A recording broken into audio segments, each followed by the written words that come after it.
Why is it you can't catch perch on that lake in the summer? And you always want to fish the structure. He says, well, he said, I'll tell you what, Sonny, whether you've got an old road, this is my farm, and this is where I piled all my rocks. Fish don't mark very well at Devil's Lake. What's sort of the current state of Devil's Lake? What are you kind of expecting next year? Well, what is up, Fisher people? Back with another Cast Line podcast this week. Hopefully you've had a chance to do some ice fishing if that's something that you're into doing.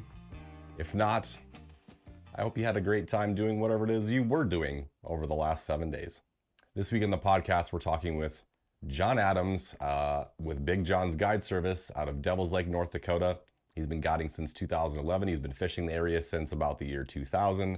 So he's got some experience under his belt, and I think that's what he really brings to this podcast is what someone can learn from someone who's been doing not only a job like this, but also fishing a certain area for such a long period of time.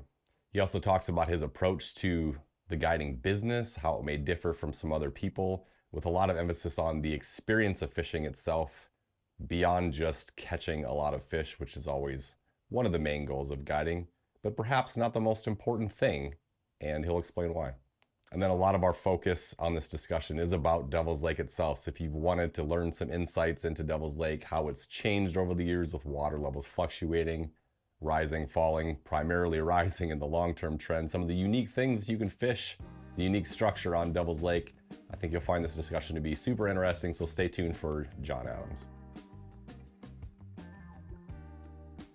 Big John, welcome. How you doing, man? What's going on? Hey, I'm hanging in there, just enjoying the new year, the first day of New Year's. Didn't do too much last night, so but gonna enjoy it anyway. Yeah, of all Looking the things, forward to 2025. Yeah, of all the things you could be doing on New Year's Day, you're doing a podcast with me. I feel very grateful. Hey, that's awesome. I'm glad. I thank you for the opportunity. Yeah, absolutely. So typically, if I'm doing one of these with somebody that I already know a little bit beforehand, I like to kind of tell the story of how we met. And in this case, Sure. It's kind of interesting because I knew who you were, but you didn't know who I was at the time. So, Exactly. Yeah, it was back before I was guiding. I was taking my uncle fishing up at Devil's Lake, and we were fishing one of the bridges. And I think you were doing like a half day deal where guys were hunting in the morning and fishing in the afternoon kind of thing. And you pulled up to one of the bridges, and I was always checking like fishing reports and people's websites and stuff. And I recognized your face. I'm like, that's got to be Big John. So we spent the day kind of like giving your clients some crap where they would miss hook sets on slip bobbers and stuff like that, and vice versa and everything. And yeah, that was my first experience kind of meeting you. And then eventually I kind of met you a little more through one of my close friends, Candy Yancey, who's a great guide on the Missouri River and in Sakakawea and stuff like that. So Absolutely. Yeah, we had a pretty good time last fall. Yeah, you and Kent went out for a day. How often do you get back to Sakakawea to fish? I try to get back there. I usually do a spring one with Kent down on the river. Yeah. Like April, May, something like that. Mm-hmm. And then October, I try to get away for 2-3 days, go up there. But gotcha. it's just fun, to break up a little bit of. I like it in the spring because then I kind of get my feel of the jig, and stuff. Mm-hmm. Get my groove back on, I guess, so to speak, before I start here. So, and then October, I just kind of wind it down, and just kind of nice just to have somebody else run the boat for a few days. So for everybody that doesn't know, we're talking with John Adams from Big John's Guide Service. He fishes out of Devil's Lake. He's been guiding, if I remember right from your website, 2011 you started guiding? Yeah, it's been about 14, 15 years, yeah. Okay, and how long? And you've been fishing the area since 2000, I think it said. So Yep. Have you been kind of Devil's Lake the whole time around, or? Mainly Devil's Lake, yeah. Okay. I used to get up in those little lakes up north, but that, when you have a bigger boat, it just, you can take that risk and maybe wreck something by going up there, but it's just not for me. So. Sure. So what other areas or lakes are you familiar with since you've been fishing, starting that 2000 time frame? Oh, I fished Minnesota a little bit. I fished Cass and Leech Lake and Winnie and but mainly Devil's Lake region area, I enjoy the river, but I'm not good enough on the river, so I don't take my boat on the river because that changes so much. I just prefer to have somebody else guide me there. So Yeah, that river thing is something you got to stay on top of for sure. it just changes, and the flow, it's based on the flow, and those darn sandbars come out and they disappear, and the water is different, and so I just prefer just to stay away from it. I guess I've had a few kind of I guess on the lake, lower unit problems, and run into trees, and so I try to be on the side of caution. Yeah, for sure. There's a lot of stuff out there, obviously. So what's your background? How did you get started with fishing in general, and then how did you get into guiding? How did this all come together for you? Oh, well, back,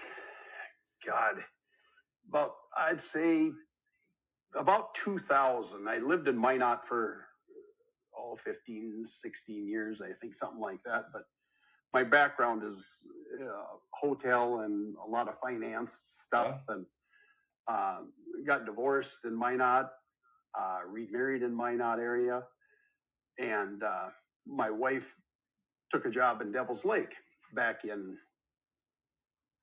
it must have been 2008, 9, something like that. Okay. She took a job with the school as a school counselor, so I'm left in Minot running a convenience store all alone, and we kind of decided that I'd move here, and so I poked around a little bit. But I actually started working for Woodland Resort as one of their ice team members. Okay. And from there, I just decided, I can do this. I got the personality for it. I kind of know the lake. I'd been fishing it for many years before that. But so I just decided, well, what the heck, we'll give it a shot. And I guess that's just the way it's been for the last 14, 15 years. Gotcha. So how did you get into fishing in general before you ever started guiding? Did you do that when you were a kid?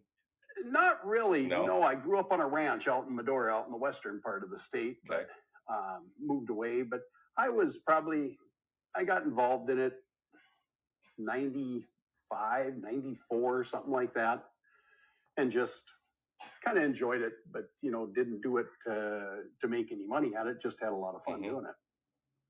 And so what was the transition like? At what point did you feel like you had the abilities to start taking other people fishing for money? I think a lot of it, so many people, there's a hell of a lot better fishermen on the lake than probably me by far. But I think the way you treat people, being able to have that gift of gab, is probably a lot of my strengths, I guess. Being in the hotel business for many years, like I was, kind of gave me that gift. So yeah, it's been a fun ride. I've known the lake. I study the lake. People are just fun to be around. Only had a couple that I probably wouldn't have back, but other than that, it's been pretty fun.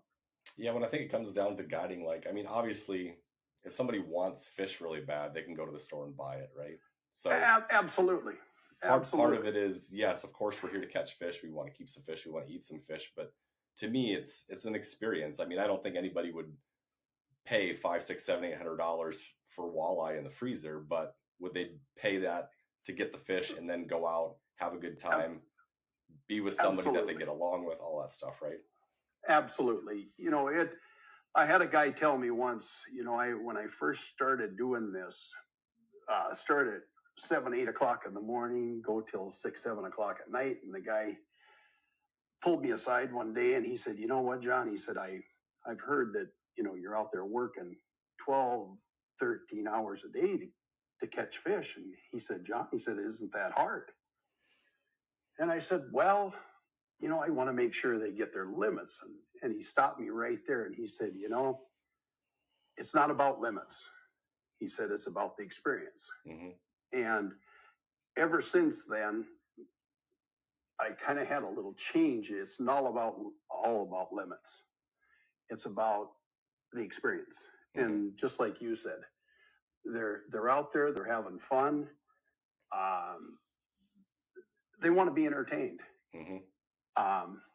You give them a few pounds of fish, and we joke in my boat, and say, boy, these are expensive fish. They're $200-300 a pound. So Yeah. but I would say, in the years I've been doing this, 65 to 70% of all my customers are all repeats. So I pick up a few new ones every year, which is great. But when I see that repeat business over and over again, the clients must enjoy themselves because they keep coming back. So right. That's a pretty good indicator that you're doing something right. Absolutely. So what do you think it is for you that makes the full experience for a client? And does that change depending on the clients you have in the boat? Like, what are some things you'll do to adapt to certain people to make sure they have the best experience out there? Well, I remember one time I had it was early in my guiding career. Had a guy call me, and he said, well, John, he said, I'd like to go out fishing with you. But he said, here's the problem. I have a young son who has got MS. And he asked me, he said, other guides turned me down. And I said, you know what? I think I can make this work. So we met up at the launching place, and he pulls up in a van, and a handicap van, and the kid was in a wheelchair. And we dropped him down, on his little wheelchair. He came over, and we picked him up and put him in the boat. And when we got going, we had to strap him in. His hands were inoperable. They wouldn't work. He couldn't speak. And we went out, we'd catch a fish, and he would make a noise. And I tell you what, that almost brought tears to my eyes because the kid was having such a good time. You adapt to those things. There's different skill levels. And some people, they can cast. They say they can cast. Maybe they can cast for a half hour.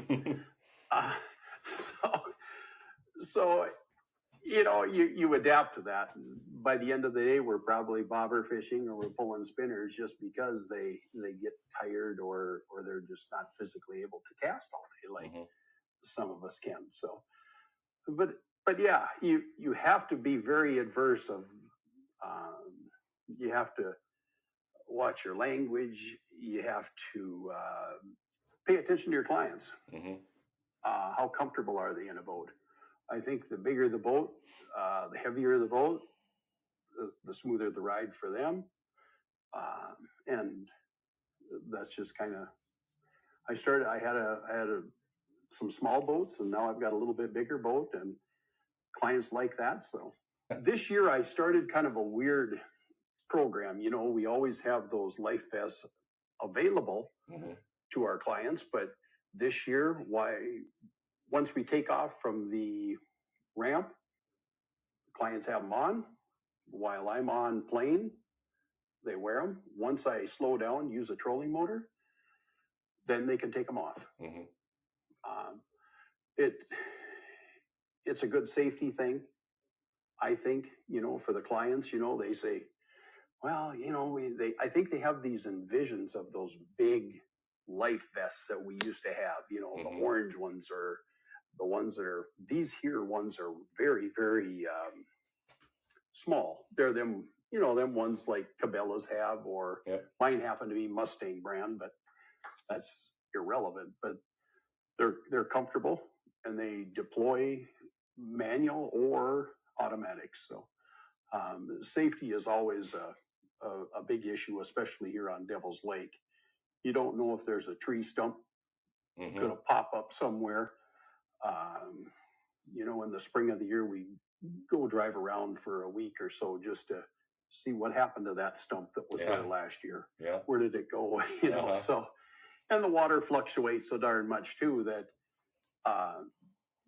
sometimes you'll have a road bed, for instance, that's under 2 foot of water. Well, if we get a big runoff, then you're fishing in 6, 7, 8 feet of water. So it can fluctuate 2, 3, 4. I've seen it as high as 7 feet before in 1 year. Yep. So there's a lot of changes every spring, and they do have 2 outlets on the west end and the east end of the lake, and that runs from like June 1st till October, November, till they turn them off. They drop the lake probably a foot, 2 foot, probably in a year.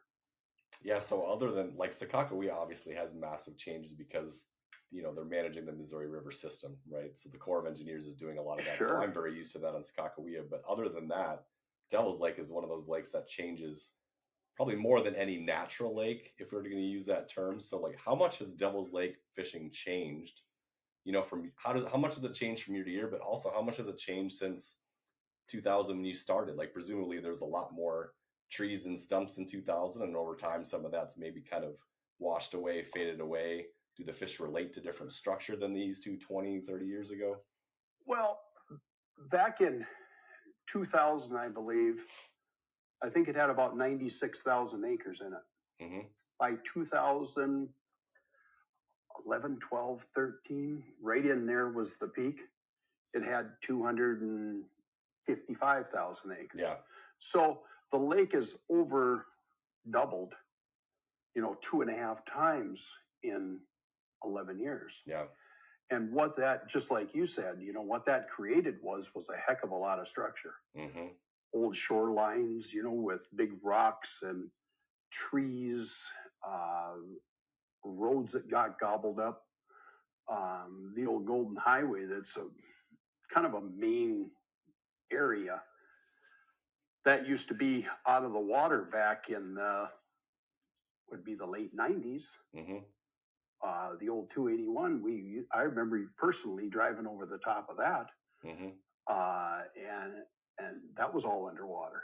So a lot of change, and you always want to fish the structure, whether you've got an old road, maybe some old rock piles.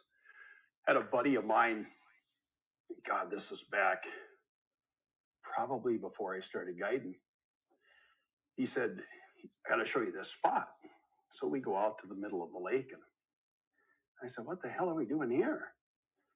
Well, he said, I came across this and I wanted to show you this spot. I said, all right. Well, what used to be here? Well, he said, here's the story.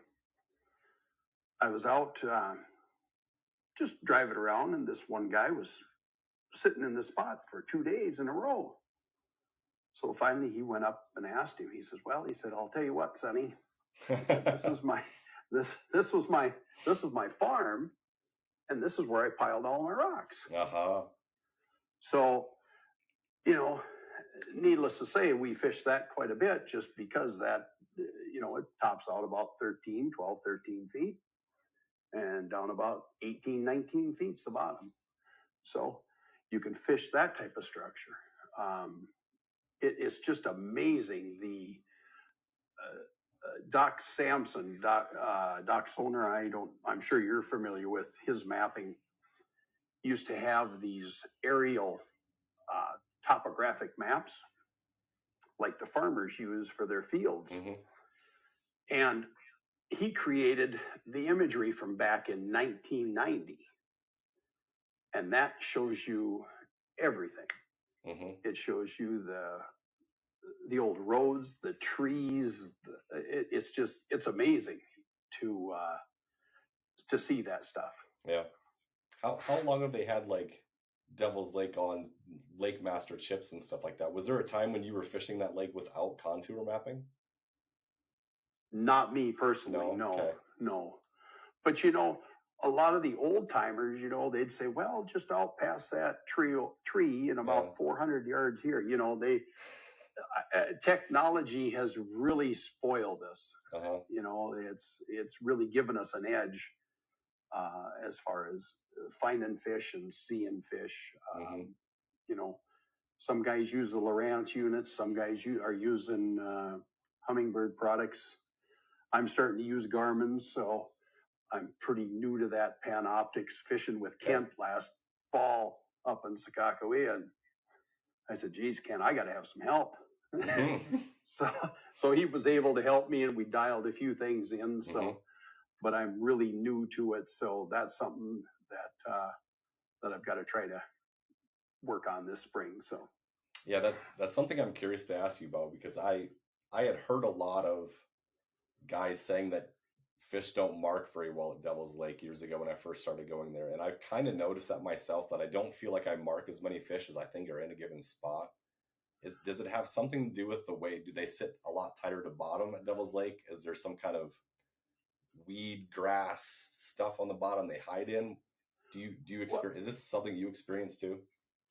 Absolutely. Okay. I agree with you 100%. You know, them fish are right on the bottom. And the only time that we see them up off the bottom or fish off the bottom is either perch or pike. Really? Most of the walleyes that you see, it's even hard to see them on forward-facing sonar. Yeah. Even, you know, our regular sonar, our 2D, and it's hard to see them. Because there's, you know, some areas, there's this mossy crap on the bottom that they'll be hiding in there. The only thing that you can see is you can see a little movement in there. And I think this forward-facing sonar is something that is so new to me. I had to take classes on it, and that was money well spent. Okay. You know, I don't like to plug guys that know what they're doing, but that Tom Wynn, he's probably one of the best. Yep. It was a couple $100 or something like that, but it was well spent. So shout out if Tom is watching this. There's a shout out for you, Tom. Yeah. So do you have to get more conscious of just kind of looking for the bottom moving, or like ripples on the bottom where you maybe see the top of a fish? Like what are you seeing on? I haven't used my forward facing at Devil's Lake yet personally. So well, what I noticed, I don't pay close enough attention. Like if I'm pulling bottom bouncers or something, I can see my bait back there, but unless a fish hits it, I can't see it. I can't say that there's fish back there. However, if I'm sitting like jigging at a bridge or a rock pile or something like that, I can definitely watch that fish come up and hit it. Okay. But just like you said, it's all on the bottom. There's nothing suspended here, you know. Like a lot of the lakes, you know, you hear, I've never been to Erie before, but a lot of those guys, you know, they're fishing them several feet off the bottom. Yep. Well, here we target the bottom. Yep. And I wouldn't say Sakakawea is a big suspended walleye fishery. There definitely are suspended walleyes. I'm finding that out more and more with forward facing sonar. But at least usually when if you're in 20 feet of water, the fish are usually 2 feet off the bottom or something. Yeah, we can see here, them so well. Here you don't see them like that. I noticed that when I was up there in October, we were seeing a heck of a lot more fish. Yeah. You know, like a foot or 2 foot off the bottom. And we couldn't identify them, but we caught fish in there and they were walleyes. So we just assumed they were probably all walleyes, or maybe you might see a carp up there or something. But sure. So do you pretty much fish Devil's Lake the same way you did 20 some years ago? Do you use the same presentations, similar spots, or has things changed a lot for you? Things have changed. You know, I've tried some different stuff, you know, when I was younger, you know, or trying to look for sponsors and stuff and try different things. And you kind of weed out the good, and you weed out the bad and keep the good, you know. Very similar though. I'm just a little bit more seasoned, I guess is the word. Seasoned in terms of dialing in what presentation to use on that given day, or what? Right. Okay. And we always like to fish the wind if we can. You know, I mean, if I've got a shoreline that the wind's blowing into, I like to face that fish that area. Mm-hmm. You know, whether it be a slip bobber. You know, I've slip bobbered in 2.5 feet of water. Mm-hmm. It's fun to cast for them too. Mm-hmm. You know, we do a lot of plastics, shallow running crankbaits, countdowns, things like that. I think that's one of the coolest things about Devil's Lake too, the fact that it has so much shallow structure. I think fish hang out shallower longer during the season than most other places. Do you get stuck having to fish for them deep, you know, in August and September or not? No. I very, very seldom will you see me fishing over 20 feet. Yeah. Once in a while, you know, you'll find like an old shoreline that's in that 20 foot, 28 foot, 38 feet, something like that. But we'll just bottom bounce it or pull cranks through it. I'm not a big crank guy, but yeah, me either. but you know, I like the live bait. I like the plastics. But some guys, they catch them on cranks and do very well. So what are the seasonal progressions and patterns at a place like Devil's Lake then? You know, typically you were thinking going from spring to summer, you keep working out deeper as the season goes, but what do they change in terms of what they're relating to out there? Well, normally, you know, last year was not a good year here because the water temp didn't warm up. Same, you know, that was everywhere. Yeah. The darn bays were the same temp as the main area. So what we did under normal circumstances, what we would do, we would fish the bays. Some are pretty tricky to get into. Again, that comes with experience and knowing where those rock and trees are hiding and stuff like that. And your boat bangs into them. So just got to be careful. But find the warm water in the spring. And again, we do a lot of casting in the spring, a lot of plastics again. But if we get a nice windswept shoreline or something, we'll throw bobbers and we can vertical jig. We can run 2 lines here in North Dakota. So that helps, you know. We can have one rod over the side of the boat, throw the bobbers out, kick back. Clients can drink a beer, have a sandwich, do whatever they want to do. So, you know, I've had swimmers in my boat that swim for an hour because it's hot. You know, but again, it comes back, you know, like we talked about earlier, it's all about the entertainment. Yeah. You know, they're paying, you know, so if they want to roast hot dogs or whatever, they can roast hot dogs if they want, whatever they want to do. So yeah. So then when you get into like late July or early August, what tends to change for you? What shifts? I pull a lot of spinners. Okay. A lot of live bait, crawlers, leeches. I always use a single hook here. And why I do that is because if you're going to rig up a 2 or 3 hook crawler system, there's so much crap in the water that once you break that, you've got a pod or 2 of garbage. It doesn't look natural to the fish. Yep. So I always run just one number 4 hook, number 2 hook. And, you know, I used to fish Minnesota quite a bit too, but we don't feed them line here. Yeah. You know, we just, when we feel that, we just give it to them. So, but I would say we're probably pulling in, I guess probably anywhere from 10 feet to 15 feet a lot of times in the summer when we got 75, 80 degree water. Yeah, that's so unique compared to a lot of other places. So that you're basically fishing similar structure, but you're out on the main lake instead of the bays. That's about the only change. Absolutely. Yeah. Absolutely. And there's spots for them big fish, you know, I mean, the 30 feet rock piles. Sure. You know, bring along a thick wallet because if you're going to run jigging wraps or something like that, you're gonna waste them. Yeah, the first ever time that I used jigging wraps, I was with my dad. We were on Devil's Lake and we were on one of those. It was obviously an old farm rock pile because we kept getting snagged on barbed wire. So yes. We have bays called chicken wire bay. You know, you know, it's amazing what this lake has. You know, I sincerely appreciate you checking out the podcast, and if you had any desire to support the channel further, please go ahead and check out my Patreon at patreon.com/Bloemendaal Fishing. And if you're in the local Sakakawea area, the top 2 membership tiers also include extremely in-depth fishing reports to help get you on fish as fast as possible every time you go out. Again, patreon.com/Bloemendaal Fishing. Back to the podcast.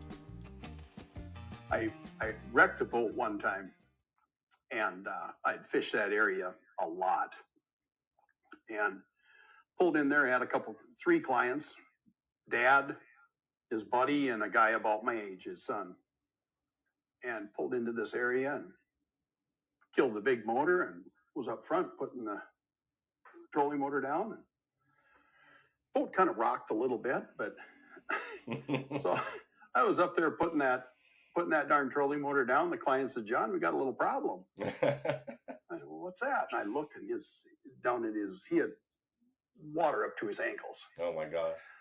Taking on water. So, you know, out come the life vests and gave them to the clients. We're bailing water. We're going across. We made it all the way across about 5 miles. But, you know, by the time we got there, I had water up to my knees sitting in the captain's chair. Jeez. So, you know, those things happen, Uh-huh. you know, but again, you know, I figured I'd never see those clients again. And they were scared. And about a year later, I get a phone call from them. They live down around Detroit Lakes, Minnesota. "Did you get your boat fixed?" And I said, "Well," I said, "I did better." I said, I got an aluminum boat, or a fiberglass boat this time, Uh-huh. and it's a lot nicer. "Well, good, we'll come back." So then they wound up coming back again. So it was fun.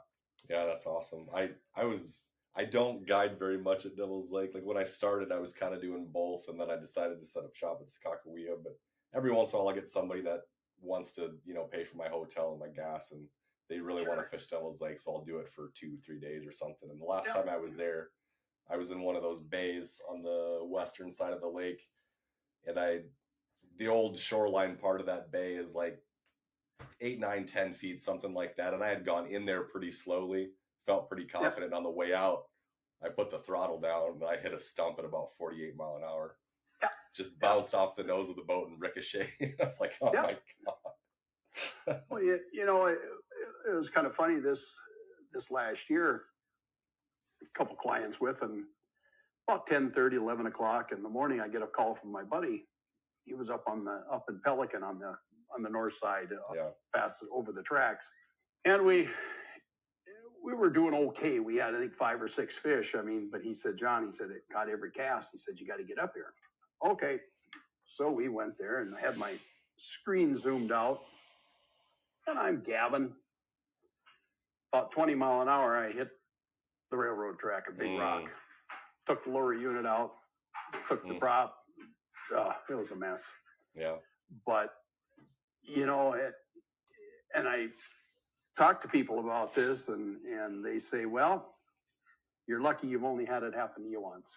Yeah. So even the veterans on the lake, you know, have issues. Yeah, there's a lot of reasons to hire a guide on Devil's Lake, but the structure and the obstacles is a really big one for a lot of people. And anywhere, you know, I think that hiring a guide, you know, I planned, well, a couple years back, I went to Leech down in Minnesota, and it'd been a few years since I fished it. And like you say, it's good to get a guide. You know, you can drive around all day, fish everybody's spots, but you don't learn anything. Yep. You know, you just learn where all the boats are. Yep, pretty much. So I always try to hire a guide if I can, you know, and I got you and Kent in Sakakawea, so that takes care of that problem for me. So, and Kent in the spring down in Missouri. So, so I always do. I guess I really don't. It don't matter about what it costs. It's just I want the experience and I want to learn. Yep. Every lake fish is different. Yeah, and whether it's because of all the structure, or whether it's just because of the the popularity of Devil's Lake, there's a ton of fishing guides there. I mean, I think it's 130 some compared to, I don't know, maybe there's 30 on Sakakawea. Some of them are full, some of them are part-time, but like how do you compete at Devil's Lake with 135 guides on that water? Well, I thought there used to be about the same amount, but I heard there was about closer to 150, 160. Okay. Yeah. Everybody wants to do it. Some people go in with the right mentality. Some go into it with the wrong mentality. Quick buck. Yeah. Well, but if you use quality stuff, it all costs money. Mm-hmm. I have really no competition here. I mean, I've been doing it for so long that, it doesn't affect me too much. Mm-hmm. But to watch new guys come up, and I just wonder how they're going to make it. Mm-hmm. They just don't have the clientele base. They don't know the lake well enough, so it makes it difficult for some of them. Yeah, for sure. So was it difficult for you that first season or two when you started? 3 or 4. 3 or 4. It was tough. Yeah. It was tough. I had a 1800 Lund Explorer SS. Okay. With a single console. Mm-hmm. And I caught a lot of fish, loved fishing out of it, but that one I traded off. But you start small, and you had at that time I had that boat paid for, so you wonder if it was all worth it, but mm-hmm. Now I can look back several years and say, yeah, it was worth it.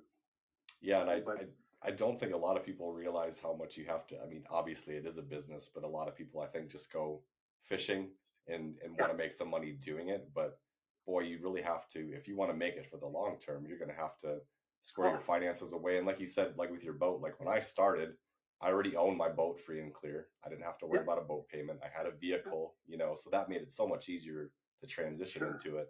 Whereas if somebody says, I'm going to go start a guide service, they go buy a $120,000 boat and a $60,000 pickup. Yeah. How you going to start? How do you make that work? Yeah. And our window is so short. Maybe we can fish for 5 months, mm-hmm. 6 months, maybe at best. Mm-hmm. So how do you make those payments? Mm-hmm. All the time. So you're right. You've got a budget. You've got to manage it. But it's a fun gig. I enjoy doing it. And you meet all kinds of people. Mm-hmm. You meet grandma and grandpa. How do you fish with them? I have a gentleman that has Parkinson's real bad. Okay.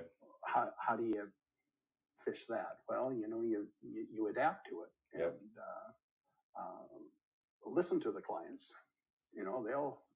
They'll let you know how much experience they have or don't have, or mm-hmm. Their physical limitations. And sometimes I cuss a little bit in the boat, and I've been educated with that too.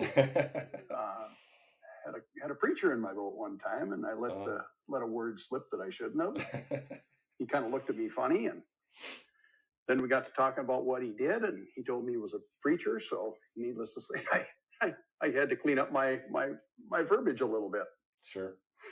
Yeah, I think that's the most enjoyable part of it for me anyway, is figuring out what it is that's going to make that person's day the best experience possible. And, maybe to start off, especially if you have like a 1-day group, if they're there for 2 or 3 days, you got time to catch up. But if it's 1 day, you might start doing something in the first hour or 2 of the day that's been working really well. And then it becomes very obvious to you that's not working for them, or they're not into it, to figure out, well, how can I catch these fish with something similar, but that gives them a little bit of a different edge or a different experience, whether it's casting versus trolling, whatever that is. That to me, like, when you figure that out and then they get it going and they start catching fish, that makes everything for me. I'm assuming it's the same for you. Absolutely. Yeah. Absolutely right. It's a lot of fun. You can do so many things, but sometimes the fish don't want to cooperate. Yeah. It happens. We've all I've had guides tell me, oh, geez, I've always caught all my fish on Devil's Lake. I've never had a problem. Well, one of two things. Either they're lying to you or they don't fish enough. Yeah.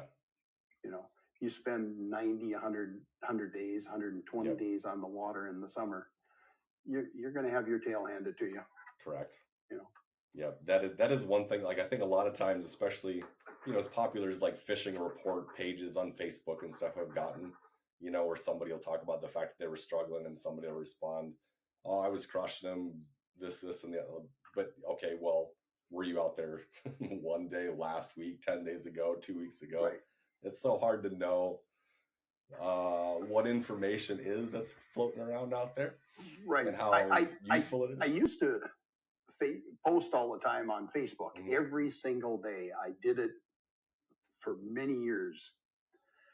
And what happened with that 90% of the time is other guides are following you as well. So what you have to do is either got to outsmart them or quit posting. Yeah. And I just decided that I'd quit posting. Sure. So, it's really frustrating. Sometimes we work our tails off just to find a few fish. But if there's 2 or 3 guys or 5 or 10 guys fighting for those same 10 fish that you need, it makes it a little more difficult. Yeah, I think we're so lucky on Sakakawea. For one thing, the lake's bigger, but there's so many more, when you're fishing that structure on Devil's Lake, whereas on Sakakawea, the entire shoreline of the lake is structure. Yeah. So there's so many more opportunities, I think, to find your own fish there. I think Devil's Lake can be a tougher spot on a spot kind of thing sometimes. It sure can be. I respect. Yeah, there's a lot of community holes here. There's a ton of community holes here. And sometimes, you'll pull in at Graham's Island State Park, where a lot of the times where I launch my boat out of, it's kind of funny because the whole parking lot is full, 100, 120 boats. And you see pods of people. You'll see them on Patience Point because that's all they know. You see them on the Golden Highway because that's all they know. You see them on these structures that everybody knows about. But sometimes you can go to them spots. There might be fishing in 10 feet and you're fishing in 18, 19 feet off the side of the road or something. And you're just hammering fish. Well, they're not. So you don't want to overlook those spots either, but you just fish it different, I guess, and trust your electronics. Yeah, that's one of the things that I've noticed about Devil's Lake is it never really seems that busy when you're on the water. There's just that many more places, I think, for people to hide. So, when you think about the number of guides that are out there, the number of recreational fishermen, I think some people might get the impression that once you get out there, there's nowhere to go. It's just chaos, but it never feels like that out there to me. Yeah. I've had people, that look at a map and they see that little dot. Oh, there's Devil's Lake. Yeah. And they get here and they're like, the lake is 35 miles long. It's not very wide and it's not very deep, and but that's a lot of ground to cover. I don't fish a lot east, but east is good, but I don't fish a lot east. I don't either. Does Devil's Lake have any kind of I shouldn't say obviously, but if somebody takes a look at like a Lake Master chip, for example, you can kind of tell that the shallower stuff is on the west side, the deeper stuff is on the east side. So presumably that east side takes a while to warm up a little bit. So is the east side probably would naturally be better later into the summer just because it takes a while to warm up. But are there any migrations that occur there? Any spawning runs? Many, many years ago, everybody talked about fishing east. A lot of guides services were over there. There's a couple of them that were based there for many years. Well, times have changed. You see more people now on the west side of the lake. Interesting. Than the east side. Interesting. There's fish there. You know, tournaments are won there. You know, Mhm. some deep structure, deep rocks. A lot of anglers that go there, and that's where they win the tournaments. Yeah. You know, but like the chamber tournament and the casino tournament this year was won in less than 10 feet of water. Bobber fishing Huh. east. Okay. You know, when you bring in your 5 fish, or maybe it was 6 for the casino. I think it was 6 for the casino, but it was 30 pounds. Yeah. That's a pretty good day. That's a good bag. If you haven't already checked out Tour Level Tom, a National Walleye Tour rookie experience on the Ripping Lips Adventures channel, do yourself a favor and check that out. If you've ever wanted to know what it's like behind the scenes at a professional walleye tournament, especially for someone new to the big national stage, I promise this will be an amazing watch. And now, back to the podcast. So I know you used to do some ice fish guiding. You don't do that anymore. I don't. What was that experience? How long has it been since you've been ice fishing out there? 2 years. 2 years? Yeah, I got out of it a couple of years ago, and I always told myself once I don't enjoy it anymore or don't have any fun doing it, I'm going to quit. Sure. So, you know, you look at the balance sheet every year, you know, when you're done, and it seems like in the winter time, you had a heck of a lot more expenses than you did revenue. Mm-hmm. So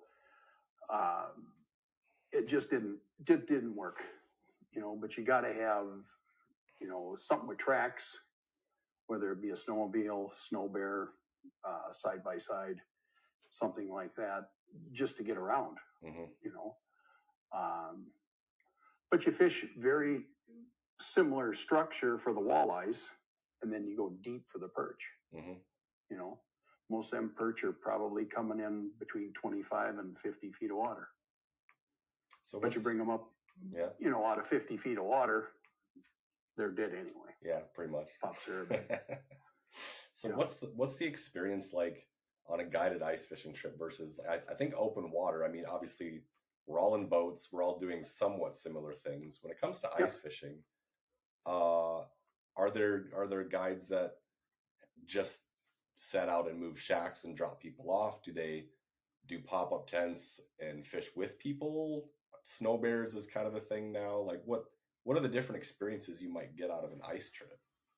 Granted, I know you don't do it anymore, but I don't do it anymore, but you know, I hear things, you know, even still, you know, people call me and they say, God, they're biting over here. You want to go? And my response is a pretty fast no. But some resorts, or there'll be some individuals that will set up permanent shacks, and they try to get them on top of fish. But the way the perch move, it's very difficult to stay on top of them. You know, you can, you know, one of the resorts has 25, 30 houses, and they're out all in Creel Bay. And some days they do fairly well, other days not so much. You know, it's fishing. It's, you know, it's not catching. Other guys will do a combination. They'll may have like when I did it my last 3 years, I had a couple permanent houses. I'd set those on the walleyes. We'd fish walleyes on structure until the sun came up, and then we'd go chase perch. Okay.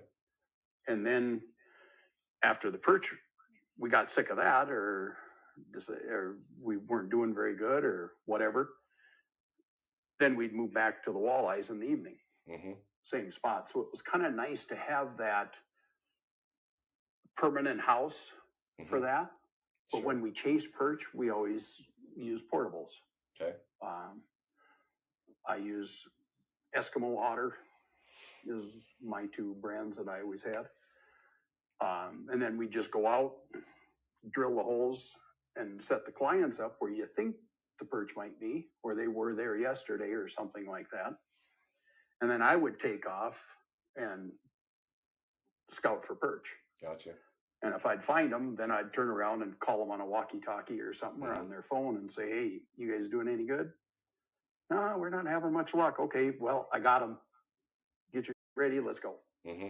And they'd have their tent folded down, all the stuff in the, ready for me just to come up, hook on, and pull them over to the spot, set them right down on top of them. So Nice. So it worked. A lot of running, gunning. The guys in Snow Bears, they have an advantage. It's all inside. You can fish just like in a t-shirt, just like we're wearing now.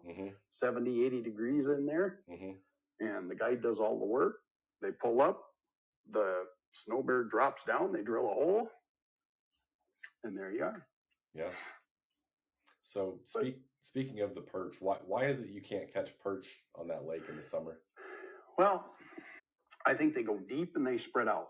School is over, kind of, so to speak. Got it. So they scatter. We do catch a few, sure, in the summer, but when we catch them, they're usually 12, 13, 14 inches. They're nice perch. They can run with the walleyes. They can compete with the pike. And so I think, I think that's it. And I think a lot of the predators, meaning the walleyes and the pike, they prey on them perch. So I think kind of like once bitten, twice shy, let's get away from them. And so that's why. So kind of what's sort of the current state of Devil's Lake? What was it like last year? What are you kind of expecting next year? What's the forecast? What's going on there? Well, I look at the amount of small ones that we caught last year. 12, 13, 11, 10-inch walleyes. They'll probably grow on an average probably 2 to 4 inches a year. So as many as we caught, I think we're going to have a pretty successful year. Okay. There's always those big fish, that you'll find. But, I look at tournaments used to be here a lot. The big guy tournaments, the MWC, the PWT, the NWT, they all used to be here. Well, why haven't they come back? Well, part of it is because of what the city has to pay to get them here. Sure. That's one. But I think the other part of it is lack of big fish. Yep. The professional angler, as you know, they need 5 bites, 5 big bites. Us as guides, we need 50, 100 bites a day just to get their limit. So it's just a whole different mindset. But I just don't think that the number of big fish can warrant a tournament. So I've had this discussion with a lot of other people. North Dakota, at least to my knowledge, is the only state that doesn't have any sort of length restrictions, whether it's a minimum, a slot, a 1 over, whatever. Do you think it would benefit North Dakota if there was some more protection of those larger fish? Like, the theory that I hear from them a lot is the more that you harvest exactly what you catch, harvest a little bit of every year class, that things kind of organically kind of work themselves out, and it actually produces better opportunities for bigger fish. To me, it seems like, because if you take something like Devil's Lake or Sakakawea, there's such big walleye factories. I don't know that you can really outfish the numbers, but I do think you can outfish the big ones. I kind of personally wouldn't mind if there was some sort of 1 over 20 like South Dakota does or something like that, because I love catching those big fish. I think a lot of people do. Do you think that would make a difference? Well, and I agree with you. And part of the problem that we have is that our season doesn't close. Yeah. So what happens here is there's little like channels that these big walleyes and all walleyes go up and spawn in. They're from Devil's Lake, they're all the way up to Candu. That how this lake got bigger is because of all the runoff. Yep. So there's these little channels and little creeks and stuff that feed these lakes Well, in the spring, that's where they go to spawn. And so does the fisherman. So when I see walleyes in a 5-gallon bucket, they're sticking over about that far out of a 5-gallon bucket. Yep. They're big fish, Yep. 25, 26, 28-inch fish, Mm-hmm. and pre-spawn. Yep. But Game and Fish does their little surveys, and they say, well, geez, there's so many fish, it really doesn't matter. Mm-hmm. So they got the degree on the wall, so Mm-hmm. maybe they're right and I'm wrong. I don't know. There's certainly still fish to be caught, but again, the I argument sure could be made. I sure do ones. wish that they would turn around and say, well, let's take some guides and get them in here and get their input on what's going on. Because I see a lot of 10, 11, 12-inch walleyes getting cut at the cleaning station too. Yeah. Which, hey, everybody's got their license. They have every right to keep that Mm-hmm. one, or they have the right to keep 5 that are 28 inches if they catch. Mm-hmm. So, but I would kind of like to see something to control it a little bit. Mm-hmm. I see so many little ones last year, probably way more than I've ever seen, which is good for the future. Sure. But, it was hard to get a 17, 18-inch walleye last year every Mm-hmm. day. Yeah. So, and even sometimes, I'd cheat a little bit. I kind of have a minimum in my boat of 14 inches and nothing over 20. Now, if the client, again, if they're a paying client, if they want to keep a 22, 23, so be it. Mm-hmm. But, out in your neck of the woods, I think there's maybe a few more bigger fish. I don't know, but I see people, keeping bigger fish out on Sakakawea than Mm-hmm. they do here. I don't know if you see that too or not. I don't know. I do. I think that's probably accurate. Current day, I would say Sakakawea has more 20 plus fish on average. There are some people that are paying more attention to conservation in terms of size and trying to give it the potential to be a trophy fishery, but there's definitely, I've seen a lot of 4, 5, 6, 7 pound walleyes on cleaning tables for sure. Yeah. And like you said, if there's I can't get mad at anybody for doing it because it's not illegal. No. Everybody has a license. I just personally, and it depends on what you're trying to go for, what you're trying to protect.